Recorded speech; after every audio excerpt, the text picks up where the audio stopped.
অবশেষে জ্বালানির জ্বালায় কেন্দ্রের মলম। অন্যদিকে নিয়োগ কেলেঙ্কারিতে পরেশকে সিবিআই এর ম্যারাথন জিজ্ঞাসাবাদ। কোথায় তার মেয়ে অঙ্কিতা অধিকারী? গ্রুপ সি মামলায় সিবিআই এর এফআইআর দায়ের। দুর্নীতি নিয়ে আজকে বিস্ফোরক স্বীকারোক্তি মন্ত্রীর। এই সমস্ত বিষয় নিয়ে আমরা আলোচনা করব। আলোচনার জন্য যারা উপস্থিত রয়েছেন শুরুতেই আসুন প্রত্যেকের সঙ্গে আপনাদের পরিচয় করিয়ে দিই। আমাদের সঙ্গে সুমন বন্দ্যোপাধ্যায় আলোচনায় যোগ দিয়েছেন স্বপন কুমার দাস, এছাড়াও মামলাকারীদের আইনজীবী ফিরদৌস শামীম আমাদের সঙ্গে রয়েছেন এসএসসির যারা 9-10-এর চাকরি প্রার্থী আন্দোলনকারী পার্থপ্রতিম মণ্ডল এবং রয়েছেন অধ্যাপক বিশ্বনাথ চক্রবর্তী। আমি প্রত্যেকের কাছে আসবো, কিন্তু শুরুতেই দিনের সব থেকে বড় খবর আপনাদের জানাবো। স্বস্তির তো বটেই, মূল্যবৃদ্ধির যে আগুন তার মধ্যে অবশেষে দাম কমলো পেট্রোল ডিজেলের। পেট্রোল ডিজেলে এক্সাইজ ডিউটি কমালো কেন্দ্র। পেট্রোলে 8 টাকা এবং ডিজেলে 6 টাকা এক্সাইজ ডিউটি কেন্দ্র কমালো। এক্সাইজ ডিউটি কমানোয় লিটারে 9.5 টাকা দাম কমতে চলেছে পেট্রোলের এবং 7 টাকা দাম কমছে ডিজেলের। পাশাপাশি উজ্জ্বলা প্রকল্পের গ্যাসে সিলিন্ডার প্রতি 200 টাকা করে ভর্তুকি দেবে কেন্দ্র। ফলত উপকৃত হবেন প্রায় 9 কোটি গ্রাহক, এমনটা দাবি করেছেন কেন্দ্রীয় অর্থমন্ত্রী। বছরে সর্বোচ্চ 12টি সিলিন্ডারে এই ভর্তুকি পাওয়া যাবে বলে জানিয়েছেন কেন্দ্রীয় অর্থমন্ত্রী।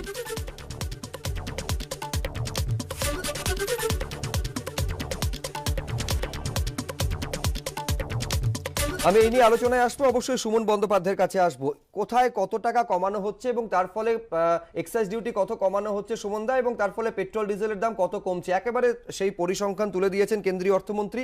তার পরের অংশটা এই টুইটের নিয়ে আমি আপনার কাছে আসছি, যেখানে তিনি বলছেন, I wish to exhort all state governments, especially the states where reduction was not done during the last round, that is November 2021, to also implement a similar cut and give relief to the common man. অর্থাৎ এর আগে যখন প্রথমবার কমানো হয়েছিল November 2021-এ যখন excise duty কমানো হয়েছিল, তখন যে সমস্ত রাজ্য সেই সুরাহা দেয়নি, সেই পথে হাঁটেনি, তাদের কাছে, সেই সমস্ত রাজ্যের কাছে কেন্দ্রীয় অর্থমন্ত্রী আবেদন জানাচ্ছেন যে সমপরিমাণ ছাড় পেট্রোল এবং ডিজেলে সেই রাজ্যগুলো দিক, যাতে সাধারণ মানুষের সুরাহা হয়। এখন প্রশ্ন একটাই, এই পথে কি রাজ্য হাঁটবে? দেখুন, মোদী সরকারের আমলে লুট চলছে। প্র্যাকটিক্যালি সমুদ্র থেকে 2 বালতি জল তুললে কি আদৌ সমুদ্রের জল কমে? যে হারে মূল্যবৃদ্ধি হয়েছে, আজকে পেট্রোল ডিজেলের দাম যে জায়গায় গিয়ে দাঁড়িয়েছে, সেখান থেকে সব থেকে বেশি মুনাফা কারা করেছে?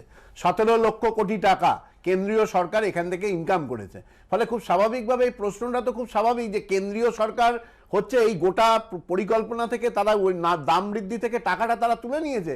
আজকে পাশাপাশি দেখা যাচ্ছে যে গ্যাসে ভর্তুকি, সেই ভর্তুকির যে সিচুয়েশন, এই যুক্তি এবং এই প্রতিবাদ্য তৃণমূলের তরফে বিজেপির দিকে বারে বারে ছিল যে সাধারণ মানুষের কথা কেন্দ্রের বিজেপি সরকার ভাবে না, তারা পেট্রোল ডিজেলের দাম পরপর বাড়িয়ে চলেছে। সেই জায়গা থেকে অন্তত সাময়িক হলেও একটা স্বস্তি তো কেন্দ্রের সরকার দিচ্ছে। না, এই সাময়িক স্বস্তির বহু লোকে, আপনারা এবিপি আনন্দতেই দেখলাম বহু লোক কথাও বলেছে যে আজকে 5 টাকা বা 6 টাকা কমাচ্ছে, কবে এই টাকাটা পেরিয়ে যাবে।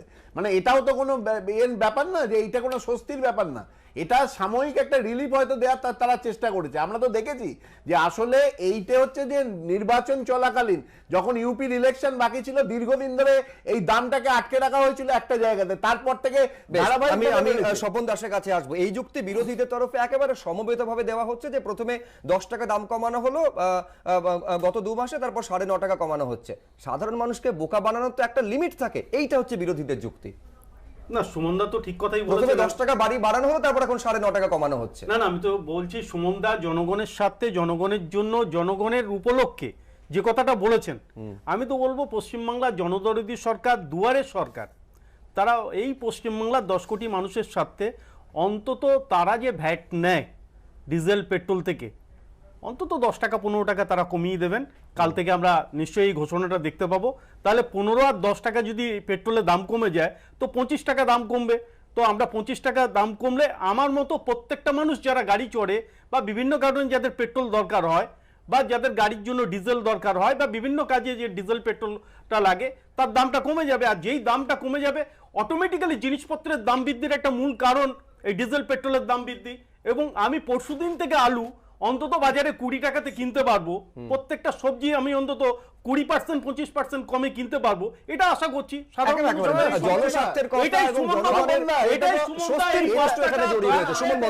আমি তো বলছি আপনার কথাতে আমি এগ্রি করছি।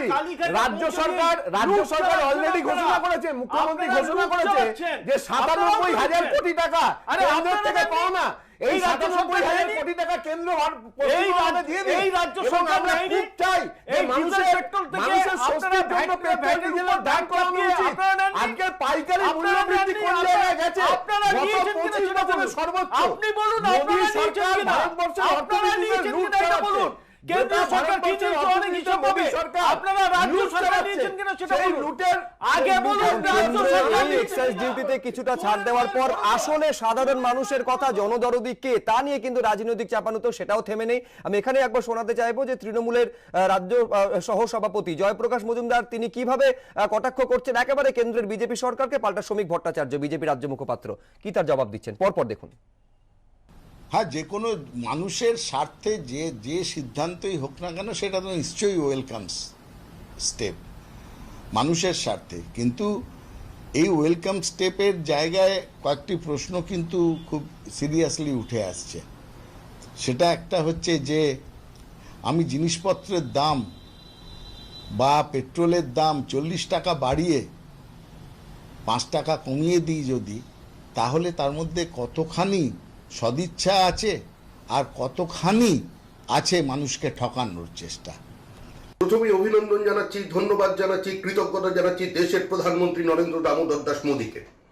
কারণ সম্পূর্ণ বিপরীত অর্থনৈতিক পরিস্থিতির মধ্যে দাঁড়িয়ে 60টির বেশি জনহিতকর প্রকল্প চালু রেখে অতিমারির সময় ফ্রি রেশনিং, ফ্রি ভ্যাকসিনেশনের ব্যবস্থা করেও এই সরকার দ্বিতীয়বারের জন্য এক্সাইজ ডিউটি কমালো। সমস্ত বিজেপি শাসিত রাজ্য আজকে তারা দাম কমিয়েছিল, কিন্তু পশ্চিমবঙ্গ ব্যতিক্রম, কারণ পশ্চিমবঙ্গে তারা কেন্দ্র বিরোধিতায় ব্যস্ত। সারা দেশের মধ্যে সবচেয়ে বেশি পেট্রোল ডিজেলের দাম হচ্ছে আজকে পশ্চিমবঙ্গে। তাই এখন সময় এসেছে কেন্দ্র বিরোধিতা বন্ধ করে, মিথ্যা দোষারোপ বন্ধ করে, ভুল তথ্য ভরা কিছু দাবিকে বকেয়া বলে মানুষের সামনে তুলে না ধরে এগিয়ে আসুন, দাম কমান, মানুষের পাশে দাঁড়ান। অনেক হয়েছে, না হলে এরপরে আবার আমরা রাস্তায় নামব। আরে প্রধানমন্ত্রীর এখানে টুইট আপনাদের সামনে রাখবো যেখানে তিনি বলছেন যে আমাদের কাছে সবসময় জনগণ সবার আগে, আজকের সিদ্ধান্ত বিভিন্ন ক্ষেত্রে নিশ্চিতভাবে প্রভাব ফেলবে, নাগরিকের জীবনযাত্রায় আরো স্বাচ্ছন্দ্য আসবে, এমনটা টুইট করেছেন প্রধানমন্ত্রী নরেন্দ্র মোদী।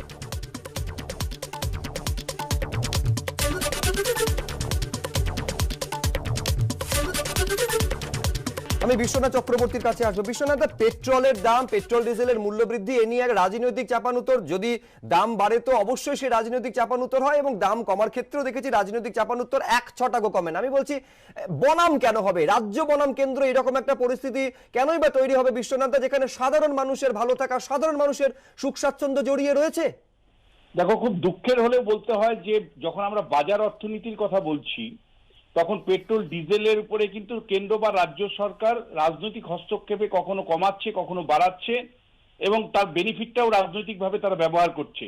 কিন্তু আমরা বারবার যে দাবিটা তুলছি যে জিএসটি কাউন্সিলের আন্ডারে কেন পেট্রোল বা ডিজেলের মতন বিষয়গুলো ঢুকবে না, কেন জিএসটি কাউন্সিলের বাইরে থাকবে?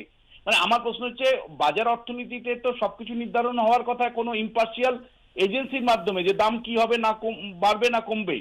তুমি নরেন্দ্র মোদীর জায়গা থেকে যদি দেখো যে তুমি দামটা বাড়িয়ে কয়েক গুণ বাড়িয়ে তুমি এবার কিছুটা কমালে, আবার একই সাথে রাজ্য সরকার ও তৃণমূল সরকারের দিকে তাকাও, দুবার কেন্দ্রীয় সরকার বাড়ালেও বর্ধিত তেলের দামের যে সুবিধাটা, অর্থাৎ অতিরিক্ত এবং একেবারে সরাসরি, মানে এটা তো একেবারে সরাসরি সম্পর্ক বিশ্বনাথ, যে পেট্রোল ডিজেলের দাম বাড়লে তার প্রভাবটা শুধুমাত্র যারা 2 চাকা বা 4 চাকা চলেন তাদের মধ্যে সীমাবদ্ধ থাকে না, বাজারে প্রত্যেকটা জিনিসের দাম তার উপর প্রভাব ফেলে। ফলে সাধারণ মানুষের, একেবারে যারা তৃণমূল স্তরের অত্যন্ত গরিব হতদরিদ্র মানুষ, তাদের ভালো থাকাও তো এর সঙ্গে জড়িত। দেখো, আমি দুটো দাবি করছি। একটা হলো জিএসটি কাউন্সিলের মধ্যে ওটাকে ইমিডিয়েট নেওয়া উচিত, এটা সবাই বলছেন, কিন্তু কোনো রাজনৈতিক চাপে কেন্দ্র রাজ্য দুটোই সেইভাবে উদ্যোগ নিচ্ছে না। দ্বিতীয়টা হলো যে বর্ধিত মূল মানে কর রাজ্য সরকার কিছুটা ছাড়ুক, কেন্দ্র যেমন ছেড়েছে। আমরা তো চাইবো মমতা বন্দ্যোপাধ্যায় জনদরদি সরকার চালান, তিনিও 2 কিস্তিতে যে বিপুল পরিমাণে টাকা বাড়লো রাজ্য সরকারের কোষাগারে, তার থেকে কিছুটা কর ছেড়ে দিলে সাধারণ মানুষের সুরাহা হয়, কিছুটা জিনিসপত্রের দামের উপর তার প্রভাব পড়তে পারে, সুমন বন্দ্যোপাধ্যায় দামে মানুষ জিনিস পেতে পারে। কেন রাজ্য সরকার জিএসটি কাউন্সিল আপনি বলছেন নিরপেক্ষ, কিন্তু এটা নিরপেক্ষ নয়। আপনাদের স্মরণে আছে জিএসটি কাউন্সিল যখন তৈরি করেছিল, প্রথম যখন গৌহাটির অধিবেশন হয়, সেই অধিবেশনের আগে মনে আছে, সেই অধিবেশন বসার আগে মাননীয় প্রধানমন্ত্রী কতগুলো দাম নির্ধারণ করে দিয়েছিলেন জিএসটি কাউন্সিলে, যেটা পরবর্তীকালে জিএসটি কাউন্সিলে রাটিফাইড হয়েছিল। তাহলে প্রধানমন্ত্রী এবং কেন্দ্রীয় সরকারের উদ্যোগ নেওয়া উচিত। দ্বিতীয়ত যে কথাটা বলবো, যে কেন্দ্র বিরোধী রাজনৈতিক দলগুলোর বিরুদ্ধে, বিরোধী রাজনৈতিক রাজ্যগুলোর বিরুদ্ধে তারা কিন্তু একটা বিমা আচরণ তারা করছে। ৯৭,০০০ কোটি টাকা, আপনি খোঁজ নিয়ে দেখুন যে বিজেপি শাসিত রাজ্যগুলোর কত পাওনা কেন্দ্রের থেকে, আর পশ্চিমবঙ্গ রাজ্যের পাওনা কত। আমি বলছি সুমনদা, ব্যক্তি সুমন বন্দ্যোপাধ্যায় হিসেবে আপনিও এটা মানবেন যে কেন্দ্রের যে ছাড় দিয়েছে রাজ্য যদি কিছুটা ছাড় দেয় সাধারণ মানুষ দিতে রাজি। মুখ্যমন্ত্রী বলেছেন তো যে রাজ্য সরকার দিতে রাজি। ৯৭,০০০ কোটি টাকা, সেই কোটি টাকা রিলিজ আমি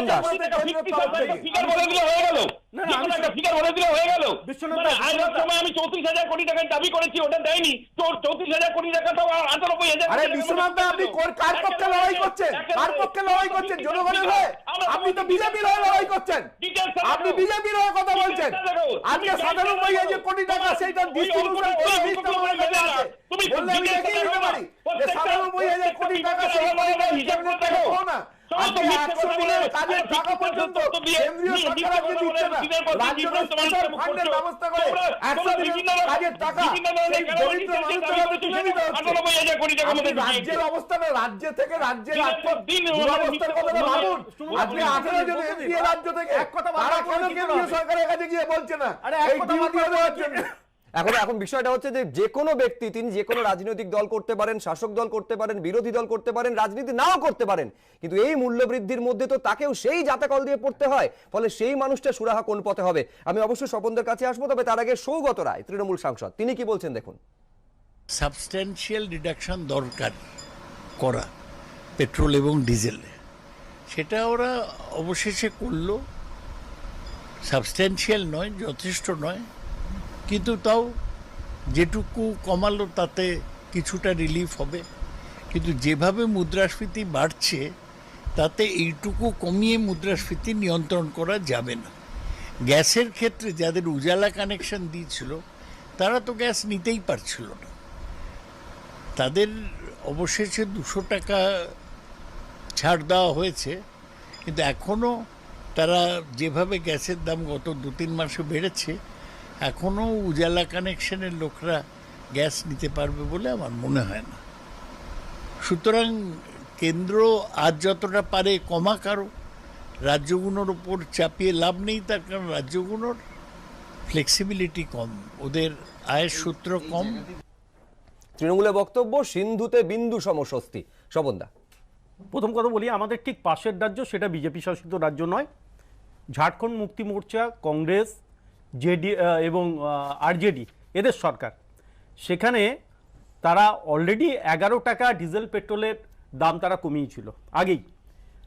এবার আরও ১০ টাকা যদি কম হয় তো পাশের রাজ্য তারা ২১ টাকার মতো যদি পেট্রোলের দাম কম হয়, পশ্চিমবাংলার মতো একটা বড় রাজ্য যেটা বলছে আমরা আমাদের চেয়ে ভালো রাজ্য আর নেই, সব দিক দিয়ে আমরা অনেক উন্নত, আমাদের সবাই বেশি। ৯৭,০০০ কোটি টাকা বকেয়া, এক তো হচ্ছে বকেয়ার ১ পয়সাও রাজ্যকে দেওয়া হয় না, তারপর পেট্রোল ডিজেলের দাম কমানোর জন্য চাপ দেওয়া হয়। রাজ্যটা চলবে কিভাবে? এই তো হচ্ছে তৃণমূলের বক্তব্য। প্রথম কথাটা হচ্ছে গাঁজাখড়ি হিসেবের কোনো উত্তর হয় না, এটা একমাত্র তারাই দিতে পারে। গাঁজাখড়ি লক্ষ গ্রাহক, তারা আর দ্বিতীয় সিলিন্ডার কিনতে পারে না পয়সার অভাবে। আরে আমি তো বলছি উত্তরটা দিতে দিন, আপনি এবার উত্তরটা দিতে দিন, উত্তরটা দিতে দিন। আপনি বলেছেন আপনার সব কথা শুনেছি, আপনার সময় আমি একবারও কিছু বলিনি, আপনার সময় একবারও কিছু বলেন। শুধু শুনুন, উজ্জ্বলা গ্যাস যোজনায় প্রত্যেককে ২০০ টাকা করে প্রতি সিলিন্ডারের দাম কমিয়েছে। ১২টা সিলিন্ডার মানে প্রত্যেকটা পরিবার ২৪০০ টাকার বেনিফিট পাবে। হ্যাঁ, কিন্তু এটাও আপনি সম্বন্ধ দেখেছেন যে একের পর এক প্রতিবেদন দেখানো হয়েছে যে উজ্জ্বলা প্রকল্পের প্রথম সিলিন্ডারটি পেয়েছেন, তারপরে আবার সেই কাঠকয়লায় ফিরে গিয়েছেন। এত দামে সিলিন্ডার কেনার মতন সামর্থ্য খুব স্বাভাবিকভাবে তাদের নেই। আপনার প্রতিবেশী দেশগুলো বা বিশ্বের অন্যান্য দেশগুলোর দিকে একবার তাকিয়ে দেখুন তাদের কি পরিস্থিতি। সেই অবস্থায় ভারতবর্ষের মতো ১৩৫ কোটি একটা দেশ, তাদেরকে যে অবস্থায় দেশের একটা অর্থনীতি আজও টিকিয়ে রেখেছে পয়সা দেওয়া হবে। প্রতিকূলতার মধ্যে ফলে এটা আরে শুধু- তার জন্য এটা সাধুবাদ শুধু জানান, election gimmick। তার জন্য ওই সাধুবাদ উজ্জ্বলা জানান। প্রকল্প শুধুমাত্র নির্বাচনী বৈতরণী প্রেরণের জন্য সাধারণ আরে মানুষের সেটার কাছে জন্য পৌঁছে যদি দেওয়ার হয়, জন্য নয়। আমি আপনার কথা আপনি যদি গ্যাসের মেনেও নিই, ভর্তুকির যে আরে খরচ, আপনার কথা সবার নাম মেনেও শুনুন যদি না। নিই, যদি রাজ্যকে বলুন না গ্যাসের এইটুকু ভর্তুকির জন্য করতে। যে খরচা হতো, আরে রাজ্যকে বলুন 2014 না। যে টাকা খরচা হতো, আরে 2021 কিচ্ছু করতে হবে না সেই টাকা আপনাকে। খরচা হয়। আরে আজকে রাজ্যকে কিছু ভর্তুকি করতে হবে না, শূন্য শুধু নেমে আলুর এসছে। দামটা কমাতে বলুন শূন্য না। নেমে এসছে আপনার আজকে। রাজ্যকে বলুন 2017 আলুর দামটা 15 টাকা, শূন্য 20 টাকা নেমে করতে। এসছে। বলুন না এই একটা জিনিস সরকার করতে। বলছে। কি করছেন আপনার এটা? কেন্দ্রীয় সরকারের শুধু খরচ চিৎকার করে করলেই দিল। হবে? তাহলে খুব স্বাভাবিকভাবে তাদের উচিত মানুষকে রিলিফ দেয়া। আরে রিলিফটা কি কেন্দ্রীয় করে দেবে? সরকারের মানুষকে রিলিফ দেওয়া, এই টানাপোড়েনের মাঝে অবশ্য সাধারণ মানুষ তারা কি বলছেন, তারা কিভাবে একেবারে স্থায়ী সমাধান এবং স্থায়ী স্বস্তি পাবেন, অবশ্যই সেদিকে আমাদের নজর থাকবে। এবং সেই সমস্ত যারা আন্দোলনকারী, যারা মাসের পর মাস রোদ জল বৃষ্টি মাথায় করে আন্দোলন চালাচ্ছেন, যোগ্য হিসাবে তাদের সেই সম্মানটুকু পাওয়ার জন্য সুবিচারের দাবিতে এক্সাইজ ডিউটি কমানোতে নিঃসন্দেহে পেট্রোল ডিজেলের দাম বেশ কিছুটা কমতে চলেছে এবং তা নিয়ে রাজনৈতিক চাপানুতোর। সিপিএম রাজ্য সম্পাদক মোহাম্মদ সেলিম কি বলছেন দেখুন। এই যে তেলের দাম পেট্রোল ডিজেলে বলছে, এটা দাম কমানো নয়, এটা গত কয়েক বছরে 300% বাড়িয়েছে, আদায় করেছে ট্যাক্স, এবং সেই ট্যাক্স আদায় জারি আছে। আজকে যখন বলছে কমানো, তার মানে তোমার শরীর থেকে রোজ 1 লিটার করে তেল বার করতে, রক্ত বার করতো, এবং এখন বলছে ঠিক আছে আমি 1 লিটার বার করবো না, 100 ml কম বার করবো। ট্যাক্স আদায় করছেই, এটা তো কমাচ্ছে না, বরঞ্চ যেটা বর্ধিত ছিল তার থেকে একটু কম। কিন্তু প্রতিদিন এই যে দুধেল গায়ের মতো পেট্রোল ডিজেলকে ব্যবহার করছে সরকার নিজের ঘাটতি মেটানোর জন্য, নিজের বৈভব প্রচারের জন্য এবং অন্যান্য সমস্ত বিভিন্ন খরচ করার জন্য, যা অপ্রয়োজনীয়, শুধুমাত্র টাকা লাগিয়ে দেওয়ার জন্য। সেই জায়গায় মানুষকে যে সুবিধাটা করে দেবে, তার জন্য হচ্ছে সরকার গত 7 বছরে যে বর্ধিত কর আদায় করছে সেটাকে প্রত্যাহার করতে হবে, সেটা তো করেনি। ছাড় মানে কি, তার বলছে একটু দেওয়া পরামর্শ, ঠিক আছে তোমাকে আমি এতটা শাস্তি দিতাম, তাতে একটু কম শাস্তি দিচ্ছি, শাস্তি তো বল আছে। আমি একেবারে রাজনীতির প্রশ্নে বিশ্বনাথ চক্রবর্তীর কাছে আসতে চাইছি। আপনি দেখবেন বিশ্বনাথ ধারাবাহিকভাবে বিরোধীদের নিশানায় বিজেপি ছিল, তার একটা মূল কারণ হচ্ছে যেভাবে পেট্রোল ডিজেলের দাম প্রায় প্রতিদিন বাড়ছিল। এখানে যখন কিছুটা স্বস্তি যখন কেন্দ্রের তরফে দেওয়া হচ্ছে, কোথাও কি পলিটিক্যাল ডিভিডেন্ড তারা পাবে বলে মনে হয়? দেখো মানে এটা ফ্যাক্ট যে সারা দেশ জুড়ে বিরোধীরা কিন্তু নরেন্দ্র মোদীর উপর চাপ তৈরি করেছিল ডিজেল পেট্রোলের দাম কমানোর জন্য, ইনক্লুডিং তৃণমূল কংগ্রেস, তারাও মিটিং মিছিল করেছে। কিন্তু পশ্চিমবাংলার বিরোধীরা এতটাই অপদার্থ, মানে এই স্বপনদের দল বিজেপি বা সিপিআইএম দল, যে এতটাই অপদার্থ, মমতা বন্দ্যোপাধ্যায়ের উপর চাপ তৈরি করে কিন্তু দাম কমাতে পারছে না। দুবার নভেম্বর মাসেও আন্দোলন করে দাম কমাতে পারেনি। মানে আপনি বলছেন যে আজকে যদি রাজ্য সরকার দাম কমানোর যে দাবি সেই পথে না হাঁটেন, তার একটা বড় কারণ হচ্ছে যে বিরোধী হিসেবে রাজনৈতিক দলগুলোর ব্যর্থতা, সেই চাপ তারা রাজ্য সরকারের উপর তৈরি করতে পারছেন না। স্পষ্ট করে বলতে শুভেন্দু অধিকারীর ব্যর্থতা। শুভেন্দু অধিকারী বাধ্য করতে পারছে না মমতা বন্দ্যোপাধ্যায়কে দুবার ডিজেল পেট্রোলের দাম কমানোর প্রশ্নে। কেন ডিজেল পেট্রোলের দাম মমতা বন্দ্যোপাধ্যায় কমাবে না? এত জড়দরদির কথা বলেন কেন? মানুষকে এই অতিরিক্ত বর্ধিত মানে পেট্রোল ডিজেলের দাম যেটা কর আকারে তিনি ঘরে ঢোকাচ্ছেন, সেটা থেকে কেন মানুষকে রিলিফ দিবেন না? কেন্দ্র যদি দুবার দিতে পারে, রাজ্য কেন দিতে পারে না? এবং এখানেই বিরোধী দলগুলোর অপদার্থতা। স্বপন দাস, আমি প্রথমেই মোহাম্মদ সেলিমের কথার পরিপ্রেক্ষিতে একটা কথা বলে দিই। পশ্চিমবাংলার জনদরদি সরকারের সঙ্গে কেরলের মেহনতি সরকার, তারাও পেট্রোল ডিজেলের দাম কমায়নি। ওখানে আজকের পেট্রোলের দাম 117 টাকা আজকের দিনে, অর্থাৎ তারা যদি 10 টাকা দাম কমাতো, ওখানে 107 টাকা হওয়া উচিত ছিল। তার সঙ্গে আরও 10 টাকা কমলে 97 টাকা পৌঁছতো। ওনার মেহনতি মানুষের সাথে ওনারা ওখানেও দাম কমাননি। আর বিশ্বনাথদার কথার পরিপ্রেক্ষিতে একটা কথা বলি, পশ্চিমবাংলায় বিরোধীদের আন্দোলনকে কিভাবে দেখা হয়, কি চোখে দেখা হয়, বিশ্বনাথদা জানেন ভালো করে। আন্দোলন করলেই যে এখানকার সরকার সঙ্গে সঙ্গে করবেন, তারা আরেকটা ইস্যুতেই যেটা চলে তেমনি ভাবে চলেছে। এখানে শুভেন্দু অধিকারীর নেতৃত্বে পেট্রোল ডিজেলের দামের বিরুদ্ধে এখানে বিজেপি আন্দোলন করেনি, এ কথাটা বলা ভুল হবে, এটা ভুল হবে। আন্দোলন করেছে, আন্দোলন করে কি জোর করে কাউকে করানো যায়? দাম করে আমি না কমাবো না, সেটা হচ্ছে তোমরা বাধ্য করতে পারো না। বাধ্য করতে করেন, আজকে দাম বাড়িয়েছে কেন্দ্র, সেটা দাম বাড়িয়েছে কেন্দ্র, পশ্চিমবঙ্গ রাজ্য আলাদা করে কোনো দাম বাড়ায়নি। হ্যাঁ, দাম বাড়ানোর এফেক্ট নিশ্চয়ই পশ্চিমবঙ্গ পেয়েছে, এটা আমি অস্বীকার করছি না। কিন্তু পশ্চিমবঙ্গের দিকে যদি আপনি তাকান, আজকে ধরুন এই যে আপনার লক্ষ্মীর ভান্ডার, এর উপভোক্তার সংখ্যা এই মুহূর্তে 1,71,00,000। হ্যাঁ। আমি সেটাই বলছি যে 12 লক্ষ মানুষ তারা রূপশ্রী প্রকল্পের জন্য 25,000 টাকা পেয়েছে মেয়েরা। আমি বলছি এই যে জনমুখী প্রকল্পগুলো চলছে এগুলো সাধারণ মানুষের কাছে পশ্চিমবঙ্গ সরকারের যে দায়বদ্ধতা সেই বেশ, দায়বদ্ধতাকে আমি এইখানে আমার একটা দায়বদ্ধতা রয়েছে, সেখানে আমি দর্শকদের জানাতে চাইবো এই মুহূর্তের বড় খবর, ঝড়ের সময় রোয়িং করতে গিয়ে দুর্ঘটনা, রবীন্দ্র সরোবরে দুজনের মৃত্যু হলো। আর একবার বলবো, ঝড়ের সময় রোয়িং করতে গেছিলেন তারা, সেই সময় দুর্ঘটনা ঘটে, রবীন্দ্র সরোবরে রোয়িং করতে গিয়ে দুজনের মৃত্যু হয়েছে। এর আগে আমরা আপনাদের দেখিয়েছি যে গাছ পড়ে মৃত্যুর ঘটনা ঘটেছে, এক কিশোরের মৃত্যুর ঘটনা ঘটেছে বর্ধমানে, এবং এখন খবর পাওয়া যাচ্ছে যে এবার রোয়িং করতে গিয়ে ঝড় হয়েছে, সর্বোচ্চ 90 কিলোমিটার গতিবেগে যে ঝড় আজকে বয়ে গিয়েছে, সেই ঝড়ের সময় রোয়িং করতে গেছিলেন তারা রবীন্দ্র সরোবরে, সেই রোয়িং করতে গিয়ে দুজনের মৃত্যু হয়েছে। দুর্ভাগ্যজনক ঘটনা ঘটেছে এই শহর কলকাতায়, যেখানে দুজনের মৃত্যু হলো রোয়িং করতে গিয়ে রবীন্দ্র সরোবরে।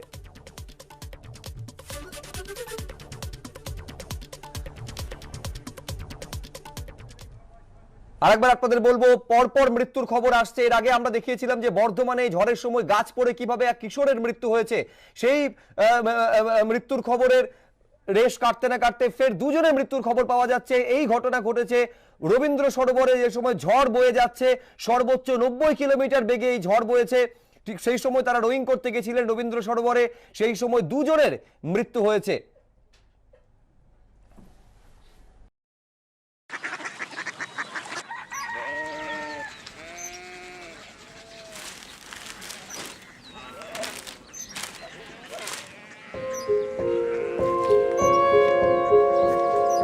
বাবা বাবা Korea city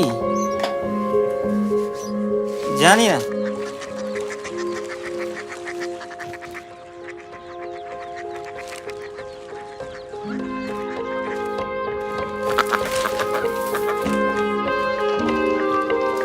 Korea city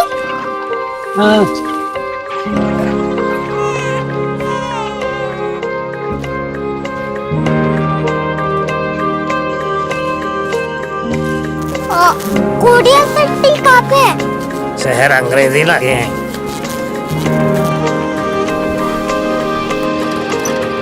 Korea city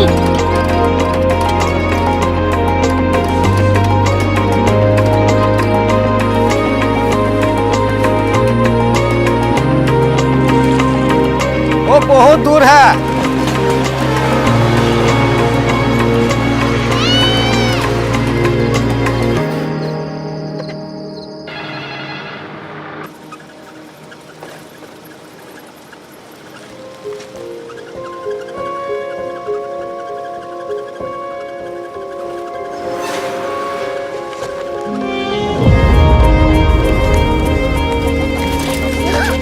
Korea city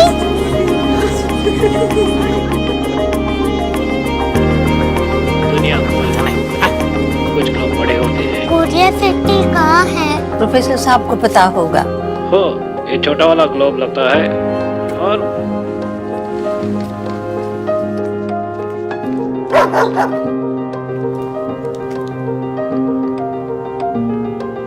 पता नहीं, मेरी बेटी से जाके मिल लो, शायद उसे मालूम हो।